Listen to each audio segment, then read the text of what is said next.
I grew up with dogs. My family always had a dog.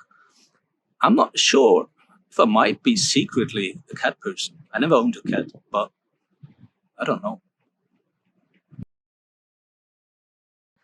I prefer living at the sea. I prefer hiking in the mountains. Hamburg is a very flat area where I come from, so there are no mountains around. I'd like them, but they're not here. I do like hiking in the mountains. Maybe I would prefer mountains that border the sea. I don't know. I do prefer taking my bike. That's how I came here. I do prefer walking over subway. There's actually no need in a city like Hamburg to take a car, so no driving.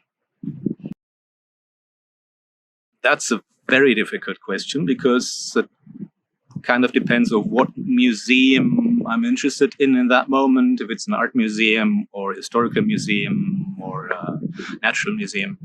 I really do like the museum in Marseille in France, which is a museum about the Mediterranean Sea. And the concept of this museum is first that it connects every cultures bordering the Mediterranean. And the Mediterranean is a small sea that is connected to very different kinds of cultures. And the Mediterranean Sea has always been the connection between these cultures and a transfer point and a way of contact. So in this museum, you can see so many different things. Like I've visited an exhibition about Egyptian pop music or French medieval art or Algerian rebels. It's always very different kind of exhibitions. They don't have a collection. They curate from other museums and make some kind of crossover between cultures and between museums.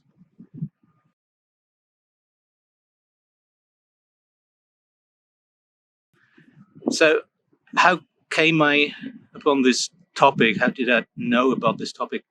I have been working at the University of Hamburg for quite some time, for several years, but I've been working as a research assistant and never really learned much about the history of the institution, history of the university. I'm not a historian.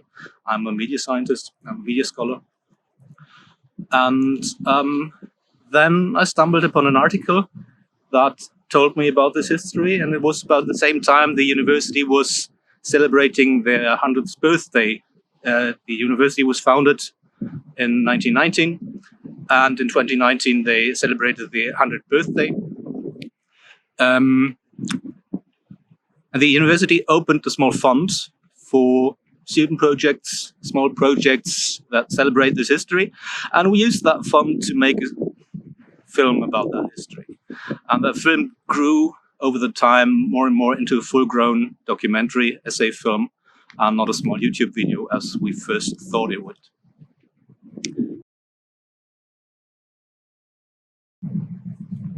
For me, it was quite clear from the beginning that this can't be a standard documentary film, a standard history television film, because these films always work with an authoritarian voiceover, and they tell you how it was, what happened. And I think that didn't really fit the topic, because with this topic, with this colonial history, I have to reflect myself as a white filmmaker from Europe, from a country that had been involved in colonialism elsewhere. So I couldn't just make or fake this authoritarian voice and tell you how it is, because you need to find out that for yourself. That's why I used this strange, unstable voiceover that's me, but also not me, that's female and male, that's talking about itself in a way that's not quite understandable. That's a very obviously self-reflective way of making history film, which is not easy, of course. Which is not easy because it doesn't tell you that much. It doesn't tell you every little detail, how it worked, because you should make up your own mind in how it worked. You should make find your own position in what this accumulation of historical facts actually mean. That's, of course, a very, very utopian question. I think, first of all, a university should be universal. It should include everyone and not exclude people. Exclude people from their own society, from certain classes or certain genders. It shouldn't exclude people from other countries. So the idea behind a university is that everybody can learn and everybody can talk to each other and thereby learn. That exclusion aspect or inclusion aspect is, I think, the uttermost task for a university, and maybe the most difficult one. It should be, that's, I think, very obvious, it shouldn't be focused on earning money or making business or making people available for business. That's not what a university is. That's not what learning is about. Because when you do that, you end up where this Colonial Institute was, in a making learning functional for other means, for political means, for economical means. And the university is about making people themselves, making people know themselves and making them able to find their way in the world. I think the university also should be a reflective institution, an institution that reflects on their own making knowledge, on their own mechanisms, on their own shortcomings, which will always be there probably. But if you have a reflective institution, that's maybe a solution for that problem. And many disciplines have used that kind of self-reflexivity in the past, and it's becoming more and more common. But the university in itself, the university as an institution, does not have that kind of reflexivity, and it definitely needs some.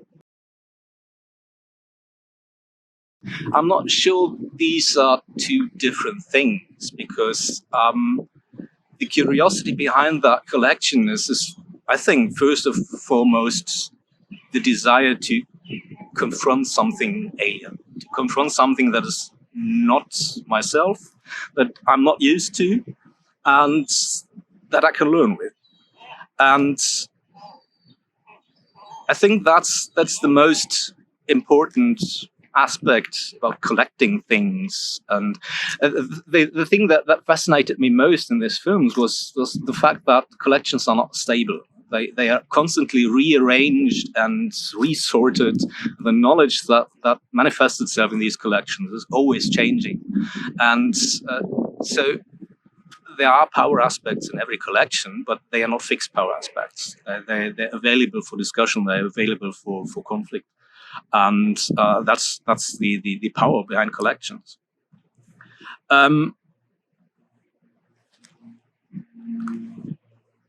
I think a collection only becomes dangerous if we don't think about how it came into being, or what it represents, and what different aspects it represents, what futures it represents. Because every collection is also about the future, and it becomes dangerous if we use collection in some sort of commodification, in some sort of making value or making money, and it becomes dangerous when we think about these exotic things as some kind of power play, of some kind of me feeling better or more valuable than the alien thing I'm watching.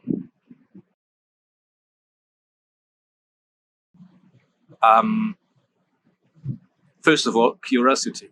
I think curiosity, or the willingness to confront myself with something new, to confront myself with something that doesn't fit my mindset.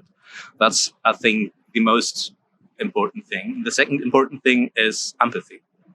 I think empathy is a very important concept when watching or when visiting a museum.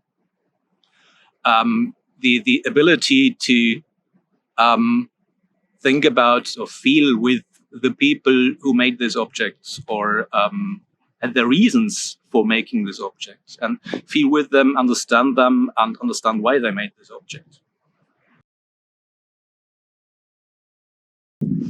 I think it always comes back to empathy. It always comes back to, am I able to feel with the others? Can I feel what they're feeling? Can I think what they're thinking? Do I know how they came to where they are? And I think this kind of empathy, the ability to feel into someone who's really very different from myself and who I don't understand, and who I don't understand why they're acting like they act or why they're thinking like they think. And I think this empathy is the first step for everything else. And after that comes, and with that comes the ability for free speech, the ability to survive, the ability to learn, and everything else. But I think first and foremost, it's the empathy that is the first step. Okay, thank you. Thank you for watching my film. I hope you had a good discussion. See you. Greetings from Hamburg.